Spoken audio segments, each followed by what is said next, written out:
Friends, जेपरिक आम समस्ते जाचे जे हिंदू धर्म अनुसार समय काल को 4टी जुगरे बंटा जाइछि। सत्य जुग, त्रेतया जुग, द्वापर जुग एवं कली जुग। एबे आमे समस्ते कली जुगरे बंचीछे, माने एक एपरि जुग जो मनुष्य जातिर मन असंतोष भरी रही। समस्ते मानसिक स्तर में दुखी अटंती। धर्म आ विश्वास केवल 1/4 आंशिक भाव में ही बंची रही। चारिआडे अहंकार, आतंक आउ लोभ देखा मिलूछि। किंतु फ्रेंड्स, केबे आपण भाबिछंती जे एही अभिशप्त जुगर अंत केबे घटिबो, किंबा एही कली जुग पर केउं जुग आसिबो, आउ आसिले लोक माने किपरि जानिबे? जदि आपण जानि नाहंती तेबे जानिबा पई वीडियो को पूरा शेष जाए देखंतु। तो फ्रेंड्स, धार्मिक ग्रंथ अनुसार वर्तमान जुग परिवर्तन 22तम भाग चालुअछि। भागवत गीता अनुसार परिवर्तन ही सृष्टिर नियम अटे। जेपरि आत्मा गोटिए शरीर को छाड़ी आउ गोटिए शरीर धारण करिथाए, जेपरि दिन पर राति होइथाए, जेपरि गोटिए ऋतु पर आउ गोटिए ऋतु आसीथाए, ठीक सेहीपरि कलिजुग पर सत्यजुग आसिबा मध्य संपूर्ण सत्य अटे। ग्रंथरे कलिजुग सह जड़ित एक कथार वर्णना मिलता है जे थरे किए जने भगवान विष्णु को पचारिले, प्रभु एबे द्वापर जुग चलुछि आउ कालचक्र अनुसार एहा परे कलिजुग आसिबो, किंतु मनुष्य सही कलिजुग को चिन्हिब किपरि?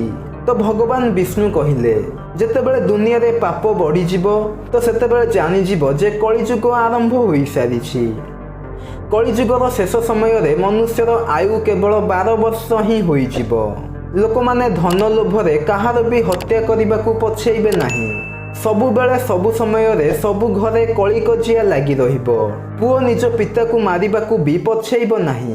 तो सेतेबेले भगवान निजे कलिजुग को शेष करदेबे आ एक नुआ जुगर आरंभ हेबो, जहा सत्यजुग नाम रे जना जीवो। सत्यजुगर समय 27,18,000 वर्ष हेबो। एही जुगरे मनुष्यर आयु 4,000 रु 10,000 वर्ष पर्यंत हेबो। पृथ्वी रे पुणी धर्म आउ विश्वास सृष्टि हेबो। मनुष्य भौतिक सुख बदल रे मानसिक सुख को बाछिबो। मनुष्य मानक मनरे जने अन्य जनक पई घृणार कोनोसी स्थान रहिबो नाही। आउ चारिआडे खाली भल पाइबा एवं शांति मिलिबो। मानवता पुणी थरे स्थापित हेबो। मनुष्य को परम ज्ञान प्राप्ति हेबो। आ लोक माने पूजा पाठ रे विश्वास करिवे। तपस्या बल रे मनुष्य भगवान को सह कथा होई परिबो। आ निज शरीर एवं मन को निज काबू रे रखि परिबो।